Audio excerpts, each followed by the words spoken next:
Welcome to Pharmacy View, Technology and Pharmacy Business podcast series, where we provide regular interviews with pharmacists and key industry people within the Australian pharmacy and associated industry. In each podcast, we look to discuss aspects of pharmacy operation and how technology is improving or interacting with each guest's current role or pharmacy-related business.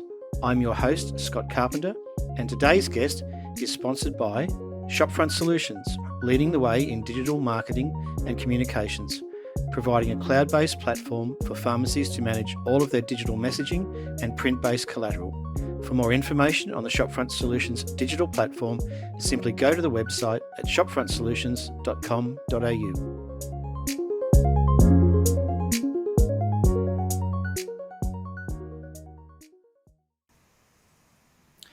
I'm talking today with Bruce Maton and Clarence Ho from Mediumcast. Good morning, gentlemen. Morning, Scott. Morning, Scott. Great to have you here this morning. Now, I've had the recent pleasure to be introduced to the two of you and your digital technology platform that effectively, for any bricks and mortar or potentially online business, helps, proprietors or business owners engage their audience. And I guess that was one of the reasons that I wanted to talk to you today is that, what's happening in bricks and mortar and particularly online and within the social media arenas these days, communication and digital communication is pretty important. So talk to me about Mediumcast. How did you guys start it? Where does it come from? And then a little bit later on, we'll move into what applications it could be used for. Yeah, so look, it sounds like a cliche, but Clarence and I were actually playing with IoT devices in my garage or his garage. We can never be quite sure. But so we sort of gave ourselves the use case of communicating with an audience in one or many places. And so it was actually an application to a campus that we were working with. And so then the term Mediumcast came along. So it's in between narrowcast and broadcast. Okay. So broadcast is like a television or a radio. Yep. Scott. And narrowcast is more...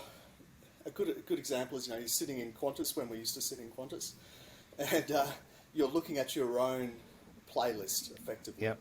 So it's just for you. So, and then in between there, I remember with broadcast, you could share a story, you could talk about it. So you're sitting down with your dad, when I was younger, and you're watching Doctor Who and you talk about Doctor Who together. So with a shared story, that's really powerful. So we started to apply that concept with the technology. And so we can publish playlists to thousands of locations, just with a button and communicate with those audiences. And retail has a number of great applications because you want to communicate what you do in store, you can influence purchases. And then the full circle of understanding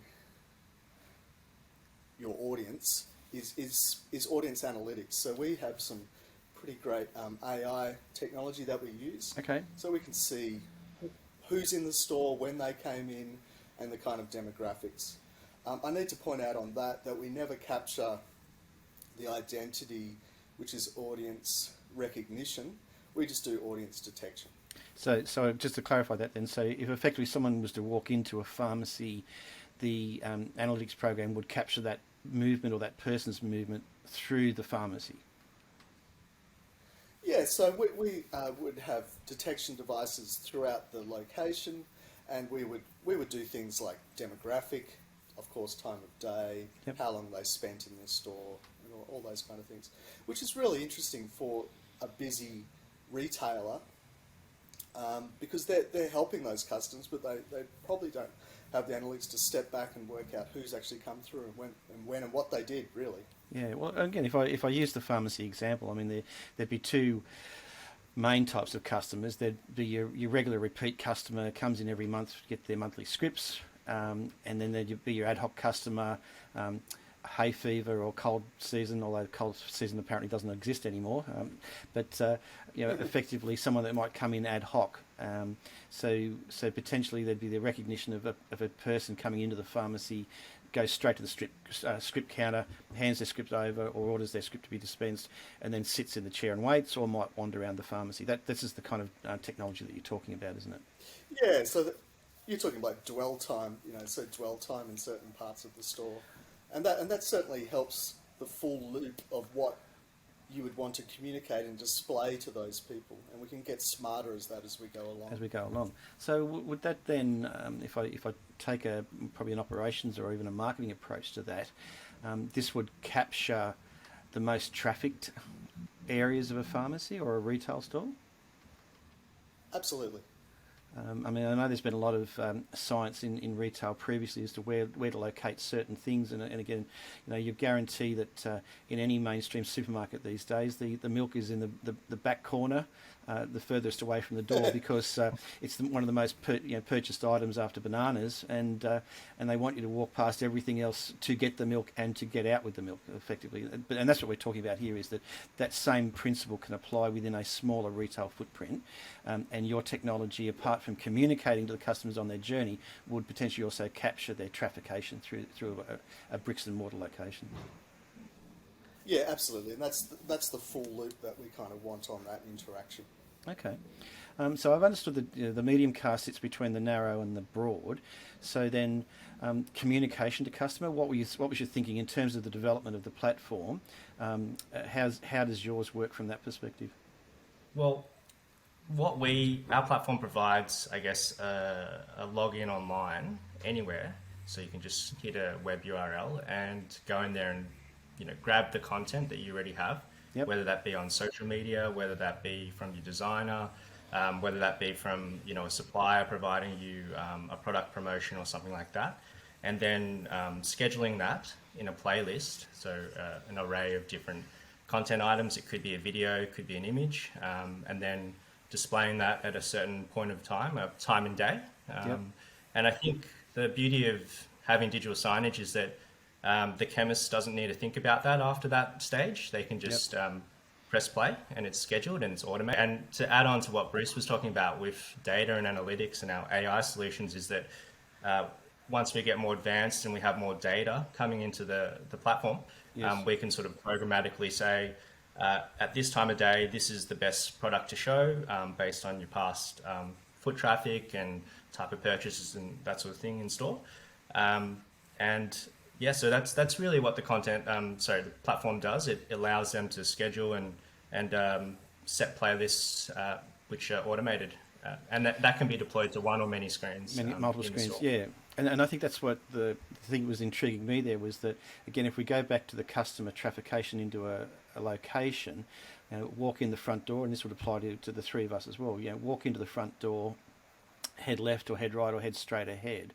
But you're saying that in terms of the messaging, each screen, and there could be one, or extreme case, there could be 100 different screens, from a large window screen down to a small iPad on a particular gondola side that could be playing a specific message based on a playlist, and each screen could have a different playlist. I mean, it's almost like how long's a piece of string for the pharmacist or the retail manager here. And also then by time frame. So if we know that, first thing in the morning that you've got the mad rush of people, just give me my scripts, give me my medication, I'm out of here, I've got to go off and do other things, or you've got the more leisurely, shoppers from about 10 o'clock onwards, then there could be different messages playing at those different times, is what we're saying. Oh, absolutely. That's the beauty of digital signage versus, I guess, print, and I guess segueing into sort of trends and applications in retail. If you did have sort of print advertising, like catalogs or paper-based posters and flyers, like, it would be really hard to change that messaging on the fly during a day, because you'd have to go out and you'd have to change the flyers and the posters and all that sort of stuff. Whereas with digital signage, it can be done instantly, and it can be deployed, as you said, to different screens, different messaging. So you're probably going to have a common trend we're seeing in retail is that they'll have an indoor screen that's facing outdoors. But obviously the content on that screen is going to be very different to the content you're going to show at checkout with a screen, at checkout, because you're definitely going to be promoting probably different things there. Maybe some of your ad hoc services, like in pharmacy, perhaps that could be nursing services or, vaccines or something like that. So.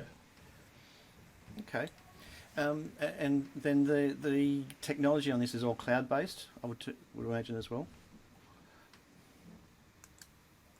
Yeah, it's we certainly take advantage as a young technology company. We write the software, Scott. Yep. We can take advantage of those cloud native technologies, make it very efficient. We don't use much energy, and we can certainly publish from 1 to 1,000 screens for a large franchise. Okay. It's a good way to use the tech. Okay, so from if we're looking at a group, a pharmacy group or a retail group perspective, different screens in different locations, even from a time zone perspective, playlists would be scheduled based on the geographic location and the time location of the particular outlet. Yeah, look, that's right. And to Clarence's point about being data driven, as the system matures on site, we can start to get smarter on which playlists to play. A certain time of day may, engender a playlist with certain products, and if we match that to some of the retail figures, we can certainly get smarter at what we show to customers. Okay, so is there retail applications that you guys are working with at the moment that you can share with us? Without breaching confidentiality? Yes, Yes, certainly. Yeah, that's right. So we're in a number of pilot stages here in Australia. I would point towards some really great stories coming out of the UK. Yep. In digital signage with pharmacies. His pharmacy, I think, Nico Miri, he's got a 10-store branch. He said that like the screens, that he had a waiting area for prescriptions. Yes. So they opted for a silent screen that showcases, I think he said, pharmacy services on a 20-minute loop. Yep. So he said it was a good way of engaging customers. And he also said that it helps manage the cost of having to print lots of like different posters all the time and that sort of thing. Okay. And he also said that it did make a real difference to the actual income of the pharmacy. I quote that he says, after 15 months of installing the service, sales of retail products have increased by 400%. So that's quite a lot, I think. Yeah. And he said the income from private services, so I think he offers a whole bunch of private services, maybe that's allied health services or nursing or something like that. Yeah. And that's gone from nothing to 6 figures. So I think it coincided with about the same time as him launching some of these add-on services in store. So he's one sort of example of taking a leap, I suppose, because with going to this solution, there is a bit of an upfront cost that pharmacies have to sort of invest in, Yes. because if you don't already have screens, then you're going to have to invest in some hardware and equipment to get this up and running. Yeah. And our platform integrates directly into that. But yeah, it's definitely worthwhile. I think you raised a couple of really good points there in terms of you've got, if I go back to those two mainstream customers, the regular visitor versus the ad hoc one. The ad hoc one, could potentially just be in a hurry. I need a cold and flu, or I need a hay fever medication.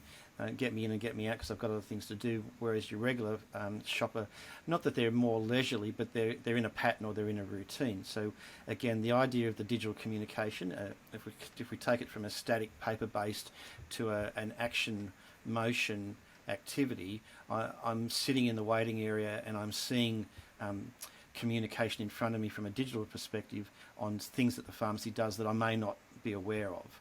And it's your platform that's actually presenting that message. At the end of the day, the message has got to be what the pharmacy or the retailer decides, but it's the complexity is not the quite right word, but it's the way, I guess, that information is taken from a database and then displayed on multiple computers throughout multiple screens throughout a pharmacy as such. Yeah, and actually interesting on that, Scott. Through our research, I'm going to throw out some numbers again, just to make this more analytics based. Sure. We've actually found that about 45% of consumers in retail state they would actually, like digital signage, would influence them to buy the advertised product instead of the product that they're going in to buy. Yes. So if you've got the ad hoc customer coming in, and if you think about it psychologically, you do that all the time when you go shopping to the grocer. Like, I forgot I need to buy this item, but if you see it promoted to you, then you're like, I'll pick it up, or an alternative. So I guess, if the consumer is prompted in their mind that they need this product and they see an alternative, it's likely that they're going to grab it or try it. And I do that all the time, even if I go into the chemist with vitamins. Sometimes I'm like, I probably need some of these vitamin D tablets or something like that. But I just haven't ordered them online or haven't bothered. But if I see that promoted to me in store, I'll just grab top of them. So On Clarence's anecdote, I had to get a present for my wife, and I had the family with me, and we're at a shopping centre, and the digital signage actually saved the day, because it gave me a great recommendation, and I purchased it actually within the next 15 minutes. So from there, and I think that it ties nicely into where I guess I was going to head with a bit of a statement, but also a question for you guys. Is that I'm obviously a little bit old school, so I'm still conditioned that if I walk into a retailer, I look for the flags that something's on special, or something's being reduced to clear, or something's on clearance, or something's Coles either 10, 15, 20, 40 or 40% off, or 50, half price and such. And so those things, I guess, from my training and my background, still kind of pique my interest, and I'll have a look. Now, I then probably sit in between the baby boomers and all of the Jenners, so I've got the benefit of both sides of things. And ultimately, and I think I described this to you guys the other day, was that I can see at some stage into the future, not necessarily today, but it could be a year away, it could be 5 years away, that when I walk into a pharmacy, it identifies me as a customer. The technology identifies me as the customer, and then it knows to a point my traffication, it knows my purchase history. And so in my journey from the front door to the vitamins area, Clarence, it's potentially popping up messages on screens during my journey that are telling me, hey, there's this new product out, or based on who you are, we know you probably could be interested in this. And you're getting these, whether it's subliminal or not, probably quite overt, there'd be different messaging going on. Now that's, I think, to the extreme. We're not there yet. But again, effectively, your platform is heading in that direction, isn't it? Yeah, absolutely. Yeah, that's what the technology enables. Yeah, so it's certainly possible, and I think the only difficulties would be around whether or not the public would allow such a personalised service in a public area, I suppose. But certainly it's possible with the technology. Yeah. Oh, look, there's. But think about it online, right? So so Facebook and Google certainly do that to you today. So it's interesting to see where that will go. Yeah. Look, there's a incredible series on Netflix. I'm sure you guys have watched it, called Black Mirror. That outlines what the future of technology looks like, and the reality is that a lot of it's here today. You might not want facial recognition in your shopping centre or your pharmacy today, but the reality is that the cameras are all through major metro areas anyway, and could potentially recognise you if you wanted to. Or as was the case here in Melbourne recently with a few of the protests, was that they were using social media video imaging to actually go out through social media and say, do you recognise this person? So it's I think in the last 18 months, a lot of privacy things have warped a little bit. I think to a point they were very black and white. And even if I go back a year or two ago, where with loyalty programs or platforms, for example, you actually had to fill out a paper-based form and sign it that what you were prepared to share in terms of your information.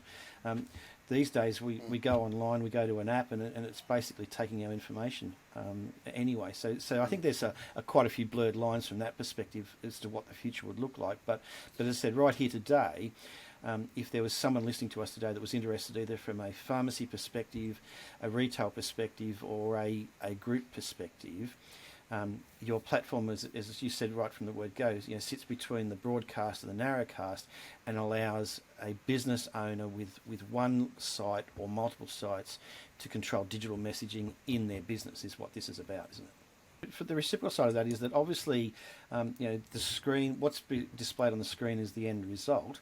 The data, how is that managed? So how would a person actually create the playlists in your platform?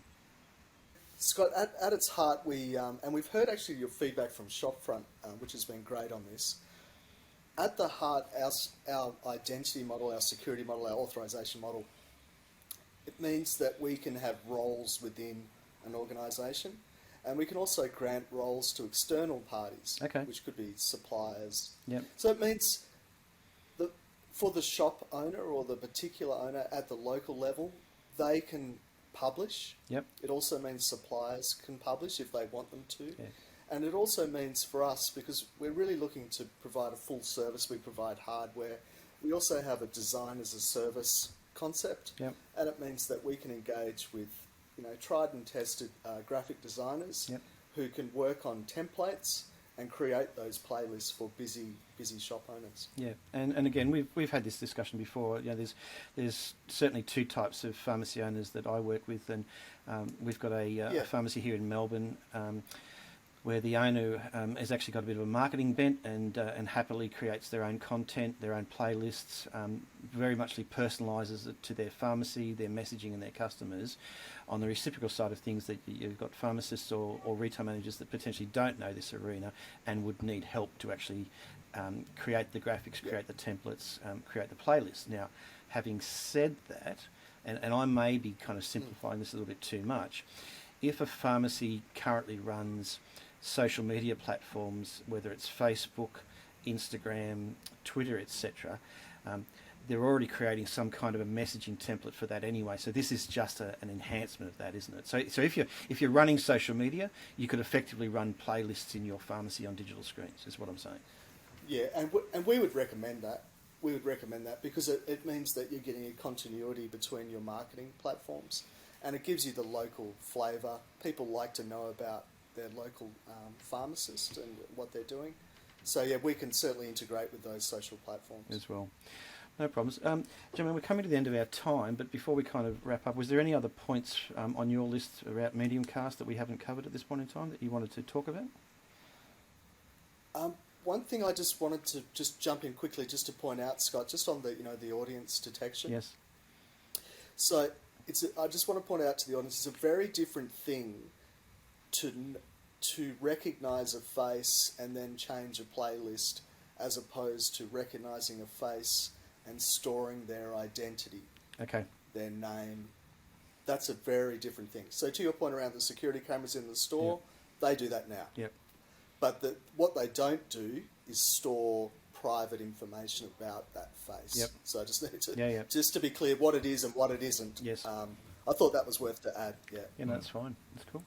And Clarence, anything else from your perspective? No, I think we've covered off quite substantially there. I would just say that if you're looking at doing a best-in-class like advertising sort of communications solution, then digital signage is definitely an important investment for retail right now. Yes. So that's just my point, based on what we see out there and our product. Yeah, and I think that's might just clarify that at the end. And how did Mediumcast and Shopfront Solutions come together is that, and people have probably heard me say this before, Shopfront Solutions is a really good platform in terms of static paper-based ticketing, but we all know that the day of printing ink on paper in a retail sense is actually going to diminish fairly rapidly. So Shopfront Solutions team were looking for a partner that could actually help us then take our messaging through to a digital sense, and we've been kind of very happy to have chatted with you guys at this point in time. Now, I'll include in the show notes attached to this your contact details. So there'll be the website, which is mediumcast.com. That's correct, isn't it? Yep, that's correct. And Clarence and Bruce, I'll include your details through LinkedIn, and that's potentially the best way to contact you. And I'm sure if there was anyone interested today that wanted to chat with you a little bit further, they could either come back through myself, through Shopfront Solutions, or direct with you guys as a point of contact. Fantastic. Nice. Gents, thanks very much for your time today. Been great to chat, and we'll stay in touch from this perspective, and thanks for presenting your information. Much appreciated, Scott. Thanks, Scott. Legend.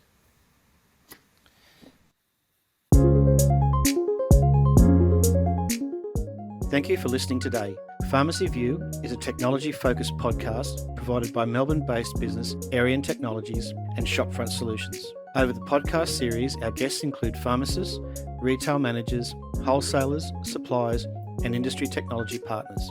If you would like further information on our podcast series or to participate in one of our episodes, feel free to send me a message or touch base through the Pharmacy View website, pharmacyview.com.au.